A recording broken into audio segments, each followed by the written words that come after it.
बिस्मिल्लाहिर्रहमानिर्रहीम। अस्सलाम वालेकुम डियर स्टूडेंट्स, मैं हूं प्रोफेसर अज़मत अली और आप देख रहे हैं मेरा channel maths for you.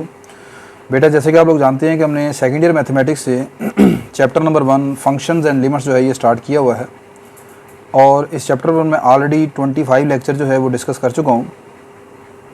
Last lecture में हमने कॉन्सेप्ट ऑफ लिमिट जो है उसको डिस्कस किया था और एक्सरसाइज 1.3 जो आपकी लिमिट से रिलेटेड है इसके ऊपर मैंने डिस्कशन की थी।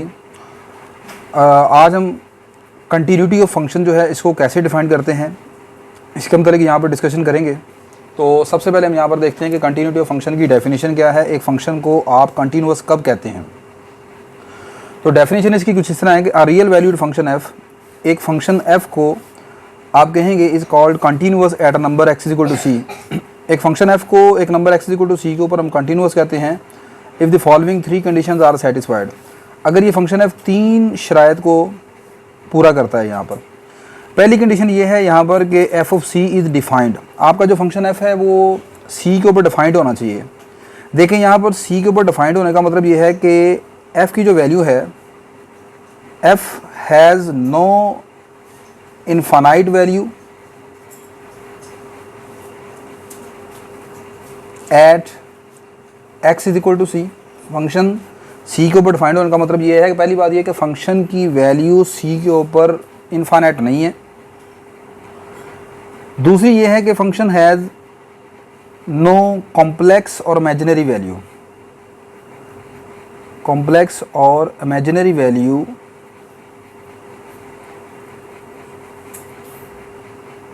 Eight X equal to C. तो फंक्शन जो है सी के ऊपर डिफाइंड होने का मतलब दो है कि एक तो फंक्शन की वैल्यू फाइनाइट होनी चाहिए, दूसरा ये कि फंक्शन की वैल्यू कॉम्प्लेक्स या इमेजिनरी नहीं होनी चाहिए x is equal to C के ऊपर। मिसाल के तौर पर हमारे पास एक फंक्शन है, मिसाल के तौर पर F of X is equal to 1/x। मैं आपसे कहता हूँ कि यहाँ पर अगर आप एक्स की जगह 0 पुट कर दें तो एफ ऑफ 0 का आंसर कितना आएगा, 1/0। और 1/0 क्या होता है, इन्फिनिटी होता है। तो अब आप यहाँ पर देखें कि आपने जब एक्स की जगह यहाँ पर 0 पुट किया तो आपका फंक्शन जो है वो अनडिफाइंड हो गया। ठीक है, तो लिहाजा यहाँ पर आपका फंक्शन मैं कहूँगा एफ ऑफ 0, एफ ऑफ जो 0 है वो डिफाइंड नहीं है यहाँ पर।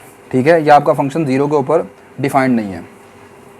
इसी तरह यहाँ पर अगर मैं कहूँ कि एफ ऑफ एक्स बराबर है मेरे पास √x + 1। अब अगर मैं यहाँ पर x की जगह -2 पुट कर देता हूँ तो एफ ऑफ -2 का आंसर क्या आएगा, -2 + 1 डेट इज इक्वल टू √-1। अब √-1 क्या होता है, योटा होता है। ठीक है, तो अब आपने देखा कि ये जो फंक्शन आपका √x + 1 वाला है, ये x इक्वल टू -2 के ऊपर जो वैल्यू है वो रियल वैल्यू नहीं है, वो इमेजिनरी वैल्यू है। ठीक है, तो लिहाजा यहाँ पर दो चीज़ें हैं फंक्शन के डिफाइंड होने में। एक तो इसका आंसर जब आप पुट करें तो फाइनाइट होना चाहिए, इन्फिनिटी नहीं आए, और दूसरा ये है कि इमेजिनरी नहीं होना चाहिए। तो लिहाजा ये नीचे वाला फंक्शन -2 के ऊपर डिफाइंड नहीं है, क्योंकि इसकी वजह से इसका आंसर क्या आते हैं, योटा आ जाता है। फंक्शन की कंटिन्यूटी के बारे से दूसरी शर्त ये है कि फंक्शन की जो लिमिट है x is equal to C के ऊपर एग्जिस्ट करनी चाहिए। ठीक है, ये हमने लास्ट लेक्चर में जो 1.3 पढ़ी है उसमें मैंने बड़ा डिटेल से बताया हुआ है। ठीक है, या मेरा लेक्चर नंबर 18 जो है उसमें आप देख सकते हैं जाके कि फंक्शन की लिमिट एग्जिस्ट करने से क्या मुराद है। मैं यहाँ पर फिर भी अभी आपको दोबारा बताऊँगा। तो दो शर्तें होगी, एक तो फंक्शन एफ सी के ऊपर डिफाइंड हो, दूसरा ये है कि उसकी लिमिट एग्जिस्ट करे, और तीसरी शर्त ये है कि ये जो आपका पहले स्टेप में आंसर आया है यानी एफ ऑफ सी का, और दूसरे स्टेप में जो लिमिट का आंसर आया, ये दोनों बराबर होने चाहिए। ठीक है, यानी एफ ऑफ सी का आंसर और इसकी लिमिट का आंसर जो है एक्स इक्वल टू सी के ऊपर क्या होना चाहिए, बराबर होना चाहिए। If F of x does not fulfil any one of the condition, अगर इन तीन में से कोई एक शर्त भी पूरी ना हुई, then it is called discontinuous function. तो ऐसी सूरत में आप फंक्शन एफ को डिसकंटिन्यूअस फंक्शन कहेंगे। ठीक है, मतलब पहली शर्त ये है कि फंक्शन सी के ऊपर डिफाइंड ही नहीं था। जैसे यहाँ पर ये दोनों फंक्शन है सी के ऊपर डिफाइंड नहीं है, लिहाजा ये दोनों फंक्शन जो है वो डिसकंटिन्यूअस है। ठीक है, ऊपर वाला फंक्शन 0 के ऊपर डिसकंटिन्यूअस है और नीचे वाला फंक्शन -2 के ऊपर डिसकंटिन्यूअस है। दूसरी चीज़ ये है कि लिमिट एग्जिस्ट नहीं की। ठीक है, तब भी ये डिसकंटिन्यूअस है। तीसरी बात ये है कि लिमिट भी एग्जिस्ट करती है और फंक्शन डिफाइंड भी है, लेकिन दोनों आंसर बराबर नहीं आए, तो तब भी ये फंक्शन क्या होगा, डिसकंटिन्यूअस होगा। ठीक है, अब यहाँ पर कंटिन्यूटी के बारे से चंद एग्जाम्पल देखते हैं। लेकिन जी मैंने लिखा है let us check the continuity of absolute value function at X is equal to 0। ये मेरे पास एक एब्सोलूट वैल्यू फंक्शन है, एक्स एब्सोलूट बराबर होता है, ये absolute value function piecewise function होता है। आप जानते हैं कि इसकी डेफिनेशन कुछ इस तरह है कि एब्सोल्यूट वैल्यू फंक्शन जो है ये पीसवाइज फंक्शन है। इसका एक आंसर -x है, दूसरा आंसर +x है। इसका आंसर -x तब होता है जब x नेगेटिव होता है, और इसका आंसर पॉजिटिव x तब होता है जब x greater than equal to 0 होता है। यानी एब्सोल्यूट वैल्यू फंक्शन की कभी आपसे डेफिनेशन पूछे तो ये आपने लिखनी है, ठीक है, इस तरह पीसवाइज फंक्शन को। अच्छा, यहाँ पर हम x इक्वल टू 0 के ऊपर इसकी फंक्शन की कंटिन्यूटी चेक करना चाह रहे हैं। तो कंटिन्यूटी की जो पहली शर्त ये है कि फंक्शन का आंसर 0 पर निकालना है आपने पहले, ठीक है। तो f(0) निकालने के लिए आपने देखना है कि x इक्वल टू 0 कहाँ पर है, इस हिस्से में या इस हिस्से में। आप देखें यहाँ पर दूसरे हिस्से में x इक्वल टू 0 है, तो दूसरे हिस्से में x इक्वल टू 0 है, तो इसके सामने फंक्शन का आंसर किसके बराबर है, +x के बराबर है। यानी कि आप ये फंक्शन का आंसर इस हिस्से में +x है। तो यहाँ पर अब आप x की जगह क्या पुट करना चाह रहे हैं, 0, तो यहाँ पर 0 पुट कर दें तो f(0) का आंसर आ गया 0 के बराबर। ये पहली शर्त होगी। अब आप देखें 0 एक फाइनाइट नंबर है ना, इनफाइनाइट तो नहीं है, तो पहली शर्त कंटिन्यूटी की पूरी होगी। अब दूसरी शर्त देखें। दूसरी शर्त ये है कि यहाँ पर अब आपने लिमिट निकालनी है। अब ये चूँकि फंक्शन आपका पीसवाइज फंक्शन है, तो लिहाजा आप यहाँ पर दोनों तरह की लिमिट निकालेंगे। इसकी लेफ्ट हैंड लिमिट भी निकालेंगे एट x इक्वल टू 0 के ऊपर, और इसकी राइट हैंड लिमिट भी x इक्वल टू 0 के ऊपर हमें चाहिए होगी। तो लेफ्ट हैंड लिमिट कैसे निकलेगी, लिमिट x अप्रोचेस टू 0 के ऊपर माइनस का निशान f(x), ठीक है। ये सारी चीज़ें मैं लेक्चर नंबर 18 में बड़ी डिटेल से बता के आया हूँ, ठीक है। अगर आपने वो लेक्चर नहीं देखा तो आप उसको जाकर देख सकते हैं। अब आपने फंक्शन की लेफ़्ट हैंड लिमिट निकालनी है x इक्वल टू 0 के ऊपर। लेफ्ट हैंड लिमिट को आप ऐसे लिखते हैं, x अप्रोचेस टू 0 माइनस 0 के ऊपर लेफ्ट हैंड लिमिट का मतलब है कि आपने वो वाला हिस्सा उठाना है जिसमें x 0 से कम है। तो x 0 से कम कहाँ पर है, ये पहले वाले में है। यहाँ पर वैल्यू क्या है, -x, तो f(x) की जगह आप पुट करेंगे यहाँ पर -x, ठीक है। अब यहाँ पर x की जगह आपने ये लिमिट पुट कर देनी है, और x की जगह लिमिट पुट करने का मतलब है कि x की जगह आपने 0 लिखना है। 0 के ऊपर माइनस का निशान नहीं लगाना, पुट आपने सिर्फ 0 करना है। तो -0 का आंसर -0 हो या +0 आंसर क्या आएगा, 0 आएगा। अभी तक तो ये दोनों चीज़ें बराबर चल रही हैं। अब हम निकालेंगे इसकी right hand limit, right hand limit at x equal to 0, ठीक है। अब राइट हैंड लिमिट को आप लिखेंगे कैसे, उसको लिखते हैं जनाब इस तरह, लिमिट x अप्रोचेस टू 0 के ऊपर प्लस का निशान डालेंगे f(x), limit x approaches to 0 के ऊपर प्लस का निशान। अब आपने वो वाला हिस्सा उठाना है जिसमें x 0 से बड़ा है। तो x 0 से बड़ा किस में है, ये दूसरे हिस्से में है। यहाँ पर फंक्शन की वैल्यू है +x, ठीक है, ये यहाँ पर ये आपने लिख देना है। अब यहाँ पर आपने x की जगह ये लिमिट पुट कर देनी है, यानी x की जगह 0 पुट कर देना। तो आपने देखा कि इसकी लेफ्ट हैंड लिमिट का आंसर भी 0 आया, राइट हैंड लिमिट का भी आंसर 0 आया, और फंक्शन का आंसर बजाते खुद भी 0 है। तो आप यहाँ पर लिखेंगे एज फंक्शन का आंसर 0 के ऊपर, या इसकी लिमिट का आंसर लेफ्ट हैंड हो या राइट हैंड हो, दोनों सूरतों में लिमिट का आंसर बराबर है। लिहाजा फंक्शन का आंसर 0 के ऊपर या इसकी लिमिट का आंसर, ये दोनों बराबर हैं, और वो किसके बराबर है, 0 के बराबर हैं, ठीक है। Hence absolute value function, absolute value function is continuous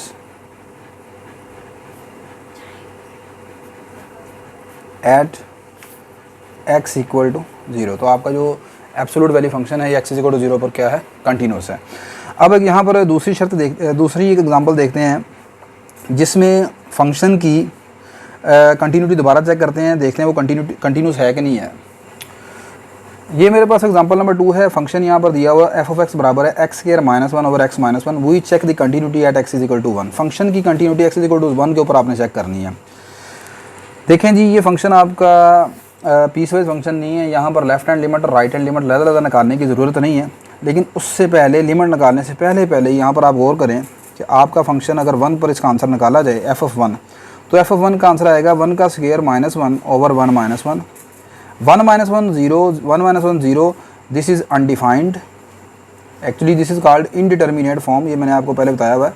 तो ये अनडिफाइंड है, ठीक है, मतलब 0 पर 0 को ये नहीं आप कह सकते कि 0 पर 0 कट के 1 आ गया, ठीक है, ये मैं पहले बता चुका हूँ। Actually these are called indeterminate forms.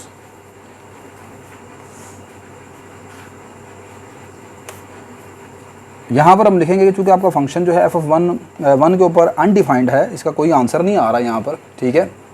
तो कंटिन्यूटी की पहली शर्त ही पूरी नहीं हुई, है ये फंक्शन 1 के ऊपर क्या है, डिसकंटिन्यूस है। हाँ, अब अगली इंपॉर्टेंट चीज़ आपको यहाँ पर मैं बता दूँ, वैसे तो ये फंक्शन डिसकंटिन्यूस हो गया, यहाँ पर क्वेश्चन खत्म हो गया, लेकिन आपकी इतला के लिए यहाँ पर ये अर्ज़ है कि अगर आप इस फंक्शन की लिमिट मालूम करते हैं, लिमिट x अप्रोचेस टू 1 मालूम करते हैं इस फंक्शन की, तो लिमिट एग्जिस्ट करेगी यहाँ पर।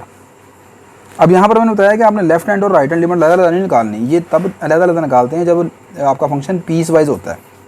ये फंक्शन पीस वाइज नहीं है, तो यहाँ पर आप इसकी लिमिट जब निकालेंगे तो वो कुछ इस तरह निकलेगी, limit x approaches to 1 x square -1 over x - 1। ये जनाब आ जाएगा, ऊपर आप इसको लिख सकते हैं x - 1 into x + 1 over x - 1।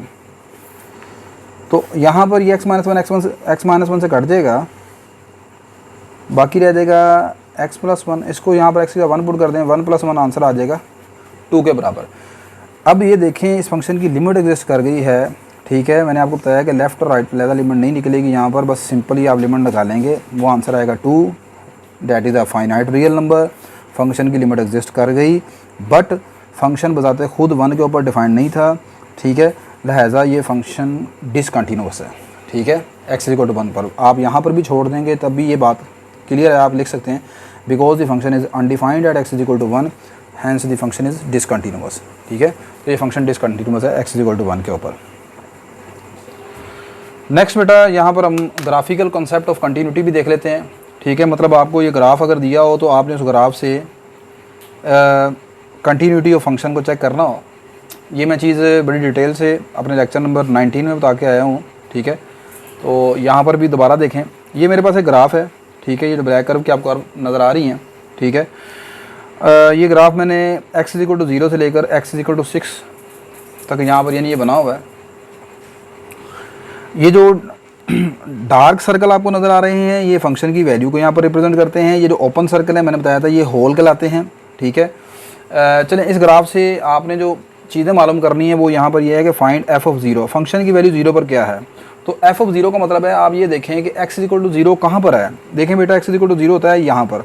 अब यहाँ पर आप देखें आपका ग्राफ y एक्सिस को जाके इस पॉइंट पर टच करता है 2 के ऊपर जाके, तो आपके पास f(0) का आंसर यहाँ पर क्या है 2 के बराबर है, ठीक है। नेक्स्ट यहाँ पर आपने निकालना है f(1), तो f(1) ये x = 1 है। यहाँ पर आप जाके देखें तो ये आपको जो ब्लैक कलर का सॉलिड सर्कल नज़र आ रहा है, यानी ये जो डॉट लगा हुआ है ये फंक्शन की वैल्यू को यहाँ पर रिप्रेजेंट करता है। तो x = 1 के ऊपर यहाँ पर देखें y, देखें f(1) का मतलब है y की वैल्यू, ठीक है। तो y यानी हाइट को रिप्रेजेंट करता है, f(1) रिप्रेजेंट y वैल्यूज़ यानी हाइट ऑफ द फंक्शन। तो x = 1 और फंक्शन की हाइट या y वैल्यूज़ कितनी है 1 है। तो f(1) का जवाब यहाँ पर किसके बराबर आएगा 1 के बराबर आ जाएगा, ठीक है। आगे आपने निकालना है यहाँ पर f(2), तो f(2) का मतलब है ये x = 2 है। ये x = 2 पर जाएँ तो ये लाइन जाते यहाँ पर आगे इसको टच करती है ग्राफ, ये आपका पॉइंट है, ठीक है। इस पॉइंट के सामने आपके फंक्शन की दोबारा वैल्यू कितनी है 2 के बराबर है, ठीक है। यानी f(2) का जवाब किसके बराबर है 2 के बराबर है यहाँ पर, ठीक होगी बात ये। नेक्स्ट चलें, अब आपने निकालना है f(3). f(3) के ऊपर जाएँ तो ये ग्राफ है, इस ग्राफ के ऊपर यहाँ पर ये ओपन सर्कल है, this is actually called hole. क्या है ये होल है। होल मैंने बताया था कि ऐसा पॉइंट होता है जहाँ पर आपका फंक्शन अनडिफाइंड है, ठीक है। होल आपके पास ऐसा पॉइंट है जहाँ पर फंक्शन आपका अनडिफाइंड होता है। तो ये यानी कि ये जो होल नज़र आ रहा है इसका मतलब आपका फंक्शन यहाँ पर अनडिफाइंड है, यानी ये ब्रेक फंक्शन में यहाँ पर ब्रेक है, ठीक है। तो फंक्शन यहाँ पर अनडिफाइंड है, तो यहाँ पर ये नहीं कहेंगे कि यहाँ पर फंक्शन की वैल्यू 3 है, ठीक है। यहाँ पर f(3) इज़ अनडिफाइंड, इसका आंसर होगा आपका फंक्शन जो है यहाँ पर क्या है दिस इज़ अनडिफाइंड। अगली चीज़ है यहाँ पर आपने मालूम करना है f(4). ये f(4) है, ये आपका ग्राफ है, ये x एक्सिस को टच करता है 4 के ऊपर, ठीक है। तो यहाँ पर f(4) का आंसर यहाँ पर y की वैल्यू कितनी होगी, x एक्सिस के ऊपर y की वैल्यू कितनी होती है 0, तो that is f(4) is here 0। Lastly f(5) पर जाएँ तो आपको 2 तरह के सर्कल नज़र आ रहे हैं। एक ये ओपन सर्कल यानी ये आपके पास होल है, और ये आपके पास है जी सॉलिड सर्कल। लेकिन आपने इसी लाइन को बजाना तो ये सॉलिड वाला उठाना है, ठीक है। तो यहाँ पर आपके पास फंक्शन की जो वैल्यू बनेगी ये होगी, और इसके ऊपर जाएँ तो y की वैल्यू कितनी नज़र आती है 3 है। तो यहाँ पर f(5) का आंसर किसके बराबर है 3 के बराबर है। अब आप कहेंगे कि यहाँ पर तो होल है, देखें यहाँ पर होल है ना, होल का मतलब है यहाँ पर ग्राफ में ब्रेक है, सही है। लेकिन आपके पास यहाँ पर फंक्शन की वैल्यू 5 के ऊपर 3 के बराबर दी हुई है, ठीक है। जैसे मैंने अभी आपको एग्जांपल में बताया, एक एग्जांपल मैंने दी, एफ ऑफ एक्स बराबर है x square minus one over x minus one. ये एक रैशनल फंक्शन है। आप गौर करें, अगर आप यहाँ पर एफ ऑफ वन का आंसर निकालते हैं तो एफ ऑफ वन का आंसर आपने अभी देखा 0 पर 0 आ गया, तो इसका मतलब यहाँ पर एक्स इज इक्वल टू जो 1 है, 1 इज़ होल, 1 रिप्रेजेंट होल, ठीक है। यहाँ पर एक्स इज इक्वल टू 1 के ऊपर होल है। लेकिन अगर आप इस फंक्शन को थोड़ा सॉल्व कर लें, सॉल्व करने के बाद इसको निकालें, तो सॉल्व करने के बाद आपने देखा एक्स माइनस, ऊपर इसे लिख सकते हैं x minus one into x plus one, x minus one cut जाएगा तो ये फंक्शन आपका सिंपल रह जाएगा एक्स प्लस वन। अब अगर मैं आपको कहूँ कि फंक्शन की वैल्यू 1 के ऊपर निकालें तो फंक्शन की वैल्यू कितनी आती है, 2 है। तो दरअसल यहाँ पर सम टाइम होता है ऐसे, ये है कि एक ही वक्त में यहाँ पर होल भी नज़र आ रहा है और सॉलिड सर्कल भी आपको नज़र आ रहा है। होल यहाँ पर रिप्रेजेंट ये करता है कि बजाते खुद तो फंक्शन जैसे यहाँ पर 1 के ऊपर डिफाइंड है, बजाते खुद फंक्शन यहाँ पर 5 के ऊपर अनडिफाइंड है। लेकिन अगर फंक्शन को थोड़ा सोल्व कर लिया जाए तो सोल्व करने के बाद उसका आंसर निकल आता है। जैसे यहाँ पर 1 पर इसका आंसर 2 निकल आया, ठीक है। तो ये वजह है कि यहाँ पर एफ ऑफ 5 का आंसर किसके बराबर आएगा, एफ ऑफ 5 का आंसर यहाँ पर ये सर्कल है, इसके सामने जाएँ तो हाइट कितनी है वाई की, 3 है, तो एफ ऑफ 5 का आंसर आएगा यहाँ पर 3 के बराबर। लेकिन जी अगली आपने चीज़ निकालनी है कि फंक्शन की लिमिट निकालनी है एक्स इज इक्वल टू 0 के ऊपर, ठीक है। एक्स इज इक्वल टू 0 के ऊपर लिमिट निकालने के लिए मुझे यहाँ पर इसकी दो लिमिट निकालनी पड़ेंगी, left hand limit at X is equal to 0 और राइट हैंड भी निकालूंगा। Left hand limit at X is equal to 0 का मतलब है 0 से लेफ्ट पर। तो आप ये देखें यहाँ पर एक्स इज इक्वल टू 0 ये है, 0 के लेफ्ट के ऊपर आपका फंक्शन का ग्राफ बना ही नहीं हुआ, ठीक है। यानी कि आपका जो ग्राफ है वो एक्स इज इक्वल टू 0 के राइट साइड से शुरू हो रहा है, ठीक है। तो left hand limit at X is equal to 0 does not exist. इस वक्त जो ग्राफ से नज़र आता है कि इसकी लिमिट एग्जिस्ट है, लेफ्ट हैंड लिमिट इसकी एग्जिस्ट करती नहीं है, ठीक है। अच्छा, जबकि इसकी राइट हैंड अगर आपने निकालनी है limit, right hand limit at X is equal to 0 के ऊपर, तो वो कैसे निकालेंगे, देखें। एक्स इज इक्वल टू 0 के ऊपर राइट हैंड लिमिट निकालने का मतलब है 0 के राइट पर आप रहेंगे, 0 का राइट ये है, तो 0 के राइट के ऊपर ग्राफ ये चलेगा इस तरह। देखें, आपने 0 का राइट पर रहना तो राइट पर ये ग्राफ बनता है, लेकिन आना आपने 0 की तरफ है। तो यहाँ पर ये ग्राफ किस पॉइंट पर जाकर टच करेगा, X is equal to 0, Y axis represent X is equal to 0। Y axis का मतलब क्या होता है, एक्स इक्वल टू 0, तो एक्स इज इक्वल टू 0 का राइट साइड पर ये ग्राफ है, तो राइट साइड पर रहना तो इधर आएंगे तो आपके पास यहाँ पर फंक्शन की वैल्यू कितनी नज़र आती है, 2 है। तो right hand limit at X is equal to 0 is 2, ठीक होगी बात ये। लेकिन चूंकि लेफ्ट हैंड लिमिट और राइट हैंड लिमिट दोनों वो तो एग्जिस्ट ही नहीं करती, यहाँ पर दी नहीं हुई। राइट हैंड लिमिट का answer X is equal to 0 पर है, तो सिंपल मैं ये कहूँगा फंक्शन की limit X is equal to 0 पर एग्जिस्ट नहीं करती, क्योंकि लिमिट तब एग्जिस्ट करती है जब लेफ्ट हैंड लिमिट का आंसर और राइट हैंड लिमिट का आंसर क्या हो, आपस में इक्वल हो। अगली चीज़ मैंने पूछी है कि फंक्शन की कंटिन्यूटी आपने बतानी है नंबर्स के ऊपर, 0 के ऊपर कंटिन्यूटी बतानी है। भाई 0 के ऊपर कंटिन्यूटी कब होगी, जब फंक्शन की लिमिट एग्जिस्ट करेगी और फंक्शन का आंसर 0 के ऊपर एग्जिस्ट करता हो। 0 पर आंसर 2 एग्जिस्ट करता है, लेकिन इसकी चूँकि लिमिट एग्जिस्ट नहीं करती, लिहाजा ये फंक्शन 0 के ऊपर मैं कहूँगा डिसकंटिन्यूअस है, ठीक है। अगली चीज़ आपने निकालनी है 1 के ऊपर कंटिन्यूटी। तो 1 पर कंटिन्यूटी के लिए 3 चीज़ें हैं। एक तो आपने लिमिट निकालनी है, लेफ्ट हैंड लिमिट निकालनी है at X is equal to 1 के ऊपर। एक्स इज इक्वल टू 1 के ऊपर इसकी लेफ्ट हैंड लिमिट क्या आएगी वो आप गौर करें। ये मेरे पास एक्स इज इक्वल टू 1 है, ठीक है।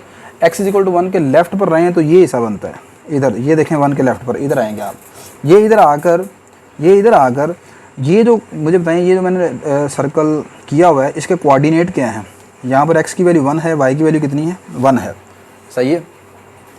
अब आप और से देखिएगा, left hand limit at X equal to 1 का मतलब ये है कि 1 के लेफ्ट पर रहेंगे, ग्राफ ये बनेगा, इधर को नीचे आना आपने 1 की तरफ, तो 1 की तरफ नीचे आएंगे। इस पॉइंट पर जब पहुँचेंगे, ठीक है, तो आपके पास आंसर कितना है, वाई का 1 है, तो इसकी लेफ्ट हैंड लिमिट का answer at X equal to 1 is 1। इसकी लेफ्ट हैंड लिमिट 1 है। अगली चीज़ आपने निकालनी है इसकी right hand limit at X equal to 1। X equal to 1 के ऊपर इसकी राइट हैंड लिमिट, जब आपने right hand limit X equal to 1 के ऊपर निकालनी है तो फिर आपने ग्राफ इधर से उठाना है 1 के राइट पर रहते हुए, लेकिन आना 1 की तरफ ही है, 1 के आगे रहकर लेकिन आना 1 की तरफ ही है। तो इधर मूव करेंगे तो यहाँ पर भी इस पॉइंट पर पहुँचने के बाद फंक्शन की वैल्यू कितनी है, 1 ही है। तो लिहाजा इसकी लेफ्ट हैंड लिमिट भी एग्जिस्ट करती है, राइट हैंड लिमिट भी एग्जिस्ट करती है, दोनों आंसर 1 है। और एफ ऑफ 1 का जवाब भी आपने 1 निकाला था, लिहाजा फंक्शन 1 के ऊपर कंटिन्यूस है, कंटिन्यूस एक्स इक्वल टू 1। आगे चलें, 2 के ऊपर कंटिन्यूटी चेक कर रही है, तो भाई 2 के ऊपर कंटिन्यूटी वो भी फंक्शन कंटिन्यूस है, ठीक है। कंटिन्यूटी को चेक करने का आसान सा सिंपल सा तरीकाकार ये है कि फंक्शन में ब्रेक नहीं आनी चाहिए। फंक्शन कहीं से टूटना नहीं चाहिए। देखें ना ये 1 के ऊपर आ रहा है, कंटिन्यूस आ रहा है, आगे यहाँ पर 2 है, 2 पर भी कंटिन्यूस ही चल रहा है, ठीक है। हम चेक करते हैं 3 के ऊपर जाकर, ज़रा 3 के ऊपर कंटिन्यूटी को चेक करते हैं। 3 के ऊपर यहाँ पर देखें एफ ऑफ 3 मैंने क्या लिखा था, अनडिफाइंड है, ठीक है। यानी फंक्शन की पहली जो कंटिन्यूटी की पहली शर्त क्या होती है कि F of C is defined, function C के ऊपर डिफाइंड हो, ठीक है। तो आपने गौर किया कि एफ ऑफ 3 जो है वो अनडिफाइंड है, फंक्शन 3 के ऊपर डिसकंटिन्यूस है, सही है। अगली चीज़ F of 4 continuity X equal to 4, यहाँ पर इंपॉर्टेंट चीज़ अब आप गौर कीजिएगा, कंटिन्यूटी एक्स इक्वल टू 4 के ऊपर आपने निकालनी है। पहले आप देखें एफ ऑफ 4 का आंसर कितना है, एफ ऑफ 4 का आंसर मैंने निकाल के आया 0। अब आपने 4 के लेफ्ट हैंड लिमिट निकालनी है, ये चेक करना ज़रा, limit X approaches to 4 negative F of X, यानी 4 के ऊपर लेफ्ट हैंड लिमिट निकालनी है। तो 4 के ऊपर लेफ्ट हैंड लिमिट निकालने के लिए अब 4 के ऊपर ग्राफ कहाँ कहाँ पर बनता है, एक्स इक्वल टू 4 के ऊपर ग्राफ 2 जगह पर है, एक तो ये है ये वाला हिस्सा और एक ये वाला हिस्सा है, ठीक है। ये दोनों ग्राफ यहाँ पर एक्स इक्वल टू 4 के ऊपर बने हुए हैं, सही है। लेकिन जब आपने 4 के लेफ़्ट पर रहना है तो 4 का लेफ़्ट किधर बनता है, ये बनता है इस तरफ आपका, सही है। तो या फिर एक्स इक्वल टू 4 का लेफ़्ट ये बनता है, तो इस पर ग्राफ ये उठाएंगे ये वाला, लेकिन आना 4 की तरफ है, ये वाला हिस्सा उठाएंगे। अब आप गौर करें कि जब ये 4 की तरफ आता है, यहाँ पर आके ये ख़त्म हो जाता है, यहाँ पर आपके पास फंक्शन की वैल्यू 2 के बराबर है, तो इसकी लेफ्ट हैंड लिमिट का आंसर बेटा जी यहाँ पर 2 के बराबर आएगा। अगली चीज़ आपने निकालनी है इसकी right hand limit, limit X approaches to 4 positive F of X. अब यहाँ पर आप देखें ये पहली चीज़ ही यहाँ पर ही मुकम्मल हो गई है कि इसकी लेफ्ट हैंड लिमिट का जवाब 4 के ऊपर 2 आया था, जबकि फंक्शन का आंसर 4 के ऊपर क्या था, 0 था। लिहाजा ये दोनों आंसर बराबर नहीं आए, तो मैं कहूँगा फंक्शन 4 के ऊपर क्या है, डिसकंटिन्यूअस है। राइट हैंड लिमिट अगर आप ऐसे निकालना चाहते हैं तो वो किस तरह निकलेगी, 4 की राइट साइड ये है, 4 की राइट साइड का मतलब है 4 से आगे आगे का ग्राफ, 4 से आगे का ग्राफ ये है। तो यहाँ पर आप 4 की तरफ आना, लेकिन इसी तरफ है, इस डायरेक्शन में रहना आगे की तरफ है, तो आंसर कितना आएगा एफ 4 पर, इसकी राइट हैंड लिमिट का आंसर कितना आएगा, 0 के बराबर। इसकी राइट हैंड लिमिट का आंसर 0 के बराबर आएगा, लेफ्ट हैंड लिमिट का आंसर 2 है, ये दोनों लिमिट्स बराबर नहीं आई। लिहाजा फंक्शन की वैल्यू 4 के ऊपर देखें एग्जिस्ट करती थी, लेफ़्ट और राइट लिमिट बराबर नहीं आई, लिहाजा फंक्शन 4 के ऊपर भी क्या है, डिसकंटिन्यूअस है, ठीक है। 1 के ऊपर कंटिन्यूअस है, 2 के ऊपर कंटिन्यूअस है, 3 के ऊपर होल होने की वजह से डिसकंटिन्यूअस है, यहाँ पर वैसे ही गैप ब्रेक आ गई है, ग्राफ टूट गया है, ठीक है। लिहाजा 4 के ऊपर भी क्या हो गया, डिसकंटिन्यूअस हो गया। अगली चीज़ आपने 5 के ऊपर निकालनी है, एफ ऑफ 5 का जवाब पहले निकालना है, एफ ऑफ 5 का जवाब 3 के बराबर ये निकला हुआ है। अब 5 के ऊपर आपने लेफ्ट लिमिट भी निकालनी है, राइट लिमिट भी निकालनी है। चेक करें, 5 के लेफ्ट पर रहेंगे तो ये हिस्सा बनेगा, राइट पर आएंगे तो ये हिस्सा बनेगा, ठीक है।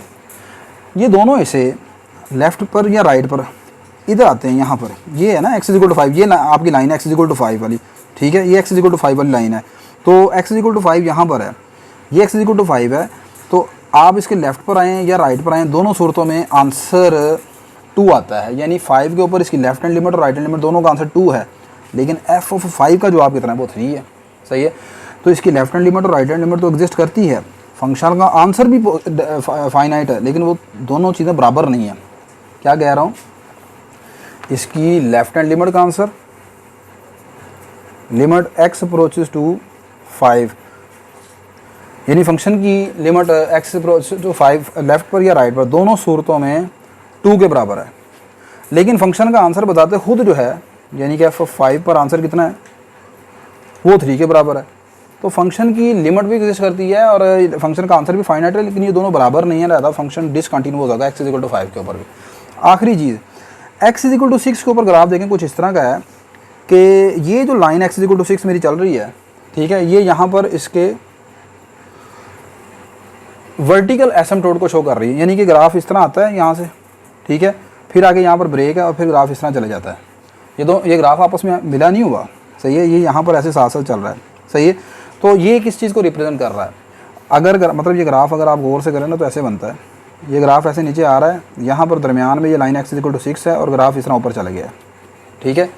ये रिप्रेजेंट कर रहा है कि यहाँ पर एक्स इक्वल टू 6 एक वर्टिकल एसिम्पटोट है। वर्टिकल एसिम्पटोट का मतलब ये है कि यहाँ पर graph x equal to C के ऊपर डिफाइंड नहीं है, यहाँ पर ये रिप्रेजेंट कर रहा है कि आपका फंक्शन एक्स इक्वल टू 6 के ऊपर डिफाइंड नहीं है, लिहाजा एक्स इक्वल टू 6 के ऊपर भी आपका जो ग्राफ है वो डिसकंटिन्यूअस है, ठीक है। तो भाई यहाँ पर सिर्फ आपका जो ग्राफ है वो किन किन नंबरों पर कंटिन्यूअस है, एक तो एक्स इक्वल टू 1 के ऊपर कंटिन्यूअस है, एक एक्स इज इक्वल टू 2 के ऊपर कंटिन्यूस है, बस ये 2 नंबरों पर कंटिन्यूस है, बाकी ये हर जगह पर क्या है, डिसकंटिन्यूस है। ठीक है, आई होप कि आपको ग्राफिकल कंसेप्ट ऑफ कंटिन्यूटी भी समझ आ गया होगा। ठीक है, यहाँ पर मैंने आपको कंटिन्यूटी की डेफिनेशन बताई अलजब्राइकली, और फिर उसको मैंने ग्राफिकली भी बताया आपको। ठीक है, फिर भी अगर आपके पास कोई क्वेश्चन है जो आपको नहीं समझ आ रहा इस लेक्चर से रिलेटेड, तो आप के सामने ये जो मेरा व्हाट्सएप का नंबर आ रहा है, आप मुझे इसके ऊपर बता सकते हैं, मैं इंशाल्लाह आपको रिप्लाई करूँगा।